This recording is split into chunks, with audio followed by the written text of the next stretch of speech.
Le concept du jardin était de proposer aux visiteurs deux visions différentes des péchés.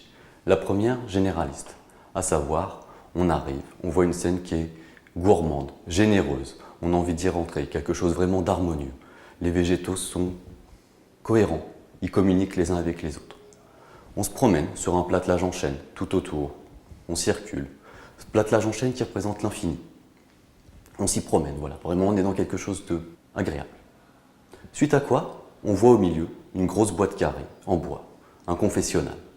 On y rentre, quelque chose, une ambiance, vraiment s'en dégage. Vous avez des bancs, vous vous y installez, vous vous y agenouillez. Et là, vous avez des jumelles, vous y regardez, et là, on va découvrir l'ambivalence de jardin. Vous allez découvrir les péchés, ce même jardin, mais vraiment traité sous les formes de péchés individuels. Vous aurez ces focus sur des micro-scènes qui vous mettront en valeur chaque péché. Donc, à savoir, est-ce que les péchés sont vraiment des péchés? C'était vraiment cette idée qu'on a voulu travailler. Et aussi, élever le jardin au niveau d'art majeur, sous la forme du traitement aquatique. Ce qu'il a été traité dans le cinéma, dans l'audiovisuel, mais jamais dans le jardin.